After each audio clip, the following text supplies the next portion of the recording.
The information and tips on this show is not intended as a substitute for personal medical advice. Before making any decision regarding your health, please consult a physician or other qualified healthcare practitioner. Hello and welcome to African American Health Matters. Well, African American Health Matters is a new mobile health text message and multimedia outreach that gives health tips and reminders to our subscribers right over their cell phones. Yes, it actually gives them their health tips for things like remembering to take your medication, tips on handling diabetes, hypertension, losing weight, and also breaking all those bad habits. Now, you can register online and get health text messages on your cell phone by going to www.africanamericanhealthmatters.com, or you can call our 800 number, which is 1-800-677-8441. That's 1-800-677-8441, and somebody will get back to you probably within 24 hours to get you registered. Now, you know, African American Health Matters kicked off a little over a year ago as part of the National Physician and Family Referral Project. It's known as NPFR, and it is a division of 50 Hoops. Well, there are critical numbers of African Americans dying from prostate, breast, lung, and colon cancer, but a lot of times it's treated too late. Now, even more African Americans are affected by diabetes, hypertension, asthma, high cholesterol, obesity, drugs, and alcohol. And we're still needing continuing education and more information about HIV and AIDS. Our surveys show that we need more ways to access resources available in our community. Yes, and Papa, do you know what? There's a staggering number of African Americans who are not aware of drug discoveries that could save their lives through clinical trials. What we need to do is educate more people about the importance of clinical trials. I agree completely. And the only way to do this is to participate in new drug discoveries. Now, Ed, you know, racial disparities in healthcare for African Americans and other minorities, including underserved, is very high. And that's why we're so happy to have great partners within our African American Health Matters. You're absolutely right, and each week we want to recognize and thank all of them. Here's some news and information for today's program. That's true, Pat, and I also read that the American Cancer Society announced their cancer facts and figures for African Americans for 2011 and 2012, and they say that the death rate for all cancers combined continues to be substantially higher among African Americans than whites, although the gap is much smaller among women. The racial difference in overall cancer death rates is due largely to breast and colon cancers in women and prostate, lung, and colorectal cancers in men.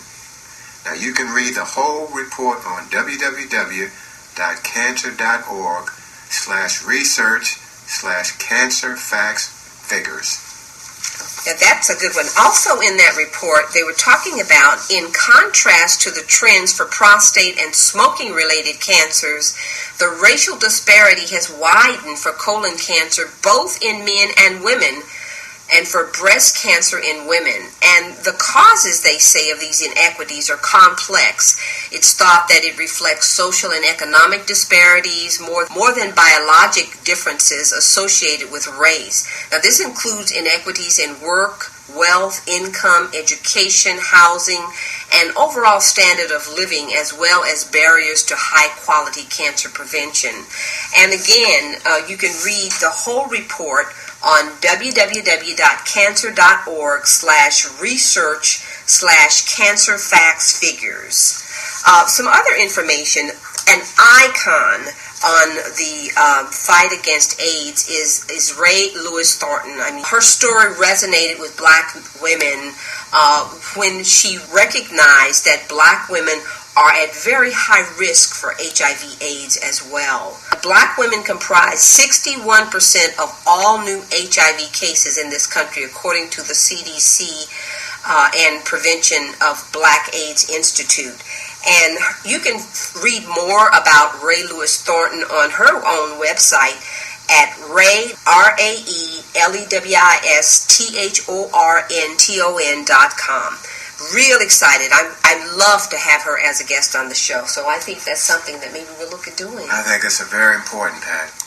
Dr. Robert Harrison is a researcher in drug development and minority recruitment in clinical trials. He has been with Vanderbilt and Columbia University, University of Rochester Division of Endocrinology and Metabolism, and he's going to be talking with us about diabetes and obesity among African Americans. We need to know what exactly is diabetes. Okay, all right. Well, diabetes simply means that a person's blood sugar, technically known as the blood glucose, exceeds the normal range. That's all diabetes is. Okay.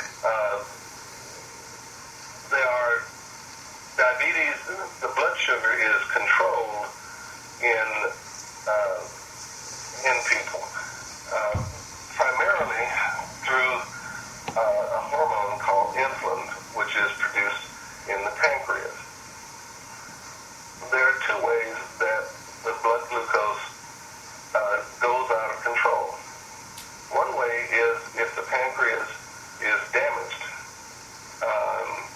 in such a way that it can no longer produce insulin.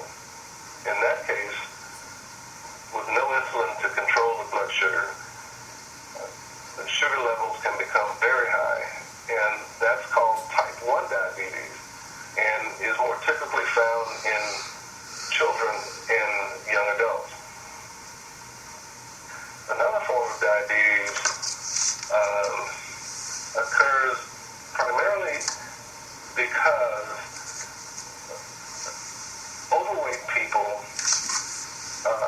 become resistant to the effects of insulin.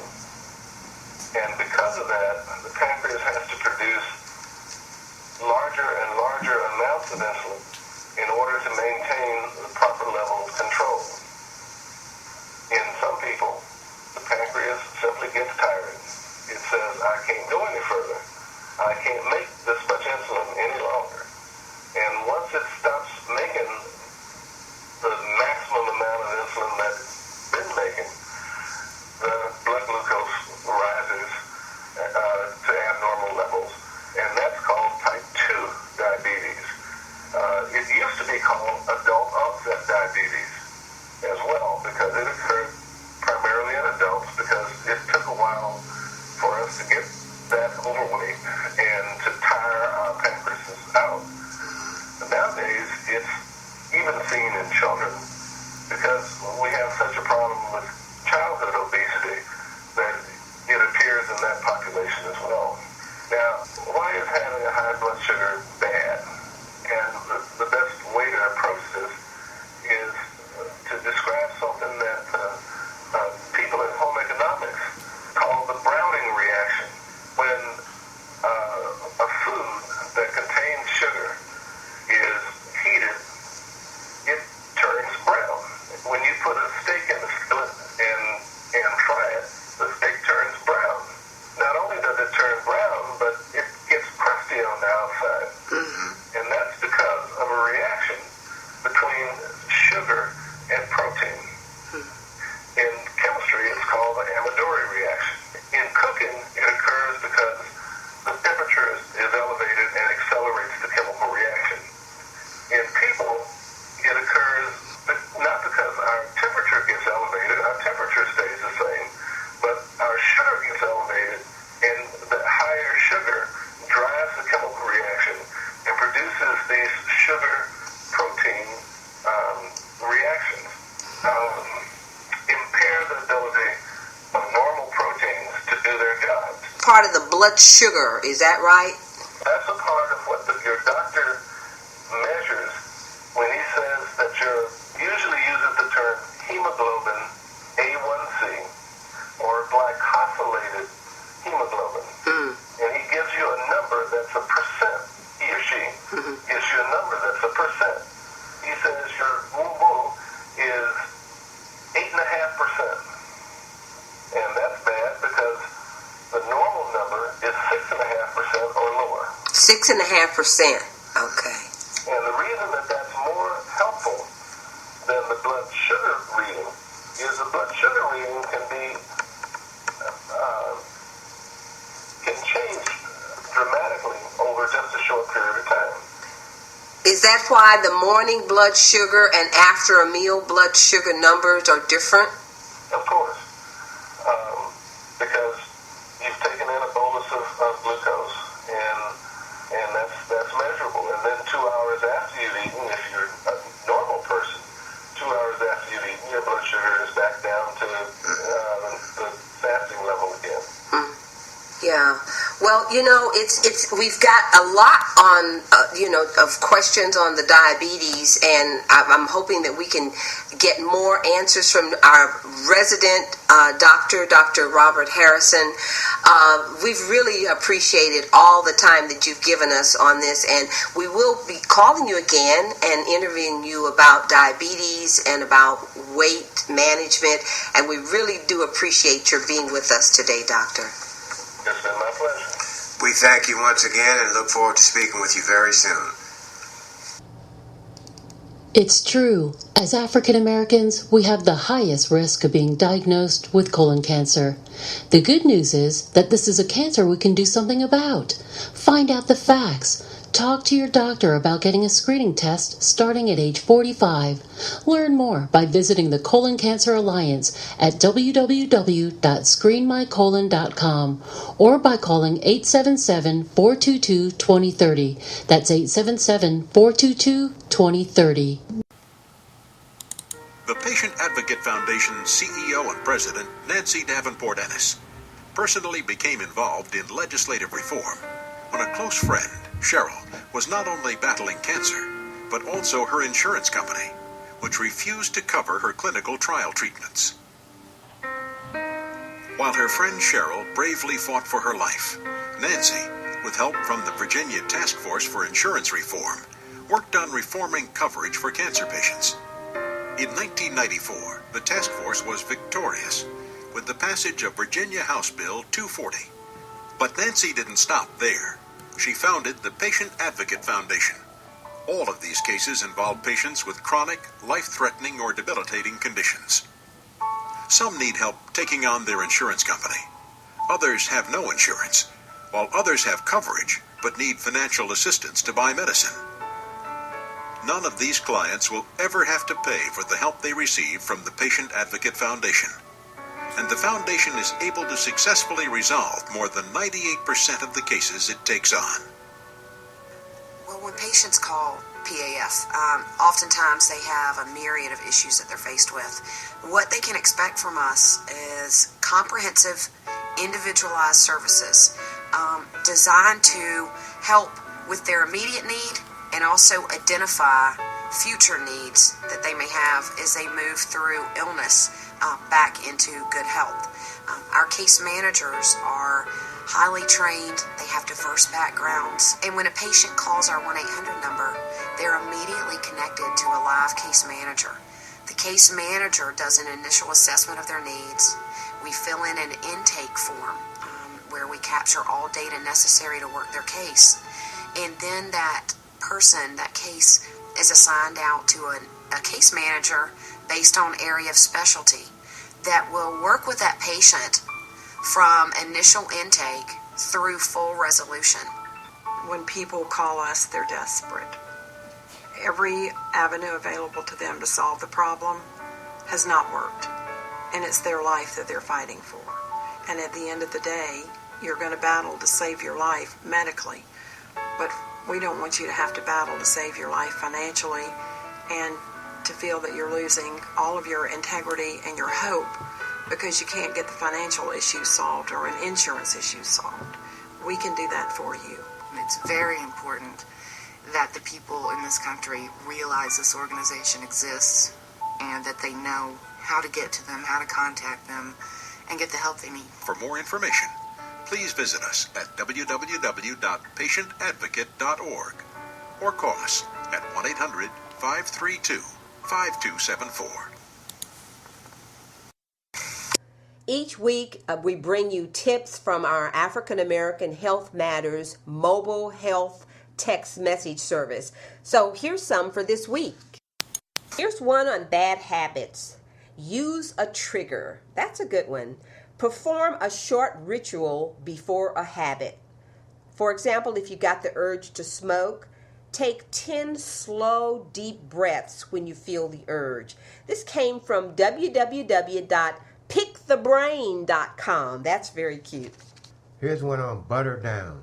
Margarine-like spreads and other foods with cholesterol-lowering plant compounds known as stanols can lower cholesterol. Be sure and read the labels. That's a good. For remembering to take your medications, set your alarm. Most cell phones have an alarm function. Set a daily alarm and tone that reminds you to take your medication. I know a lot of folks have cell phones, especially our moms, grandmas, so that's a good one. This comes from www.wikihow.com.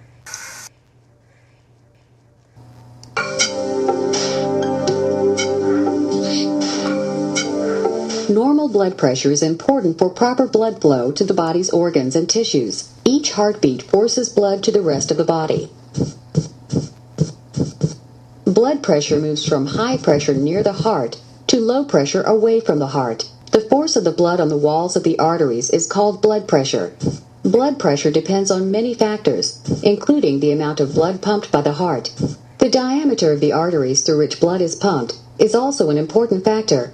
Generally, blood pressure is higher when more blood is pumped by the heart, and the diameter of an artery is narrow. Blood pressure is measured both as the heart contracts, which is called systole, and as it relaxes, which is called diastole. Systolic blood pressure is measured when the heart ventricles contract. Diastolic blood pressure is measured when the heart ventricles relax. A systolic blood pressure of 115 millimeters of mercury is considered in the range of normal blood pressures, as is a diastolic pressure of 70.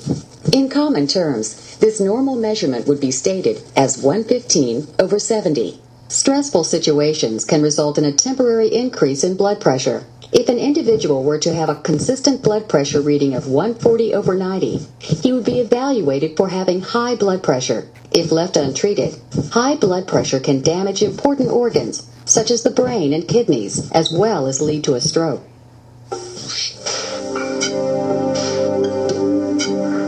That comes from Medline Plus.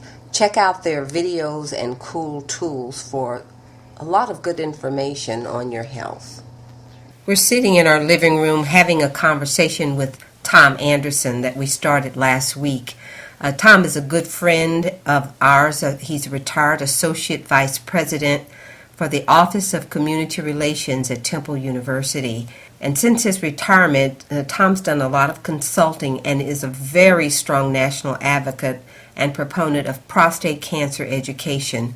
So let's continue our conversation with Tom Anderson. 2, 3, 4 steps would you suggest that a man takes once he finds out, okay, I have prostate cancer? What would be the steps you think should be taken? One of the steps, as I said before, I did some reading to find out exactly what it is about prostate and what cancer is. I did some reading, so I knew what the right answers, knew the right questions to ask, so I got the right answers. Mm-hmm. And then what I did, because I had to make a decision, because I had done my reading, I knew that I could go to see a radiologist. I knew that I could go to a neurologist.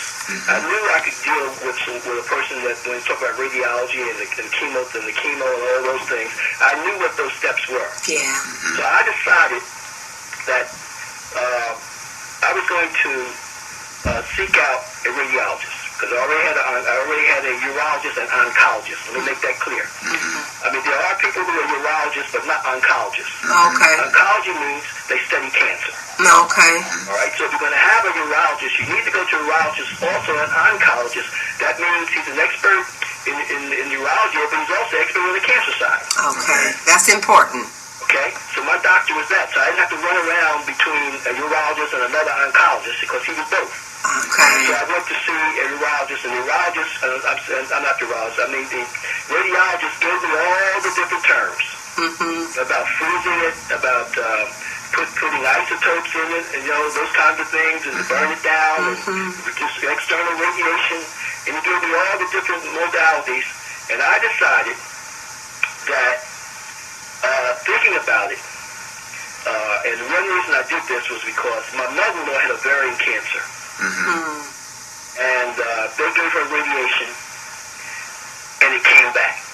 Oh, okay. And they couldn't find it, and she passed away. When they did the autopsy on her, they found out it was there. Just that the microscopes couldn't pick it up. Oh, okay. So I decided that maybe I will not go with radiation. I would not go with isotopes. And maybe the best thing, once I find out between the two, is that maybe I'll take a radical, and a radical means they will make an incision and take it out. Right, exactly. I decided to do that. Now, the other reason that I decided to go with a radical was because you need your prostate in order for reproduction.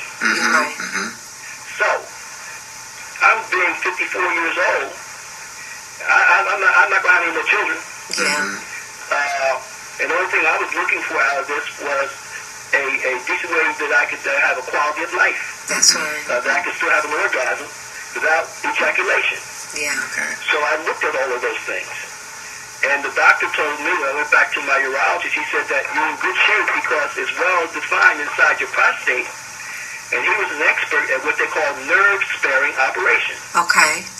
Nerve-sparing meant that they could take my prostate out, leave my nerves intact, so that once I became recuperated, I could still have an erection and have an orgasm.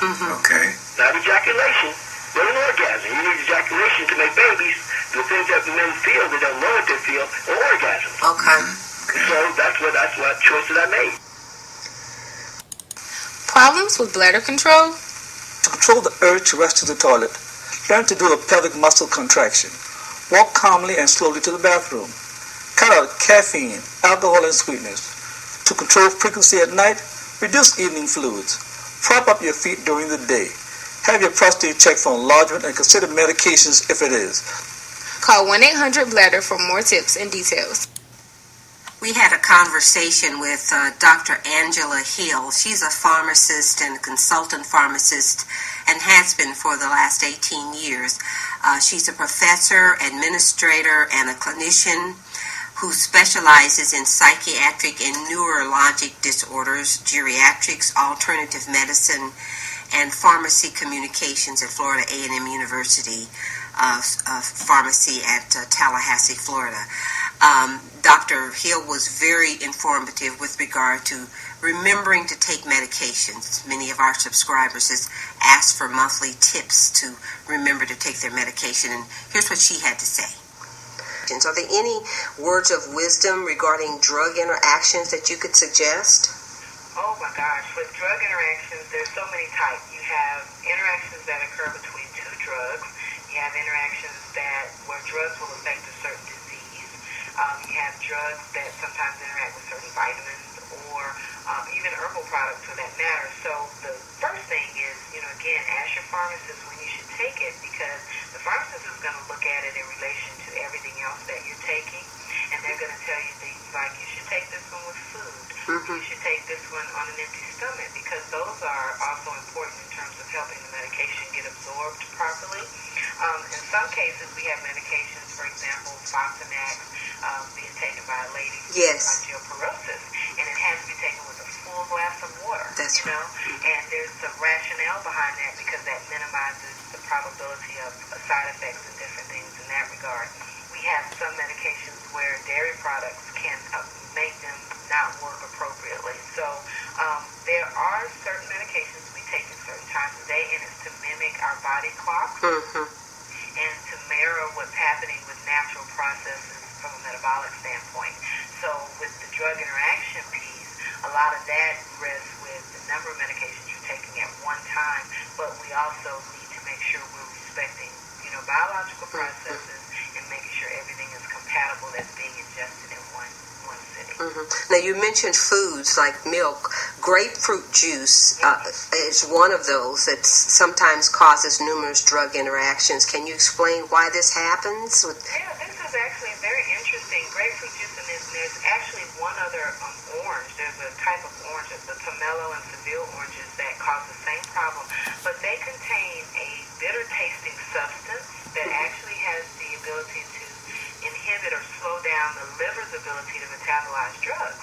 And there's probably at least over 100 medications, different categories, from antihypertensive meds to medications we use to control cholesterol, diabetes, depression, that can be affected by that. And what ends up happening is that the patient will then have extra side effects because the medication takes much longer to be metabolized and get out of the system. We want to thank Dr. Hill for this segment on taking your medications and drug interactions. We'll hear more from her in later shows. Staying healthy is important, and nothing impacts your health more than your weight. Take the Your Weight Matters campaign challenge today and learn more about your weight and health. Visit www.yourweightmatters.org today to take the campaign challenge.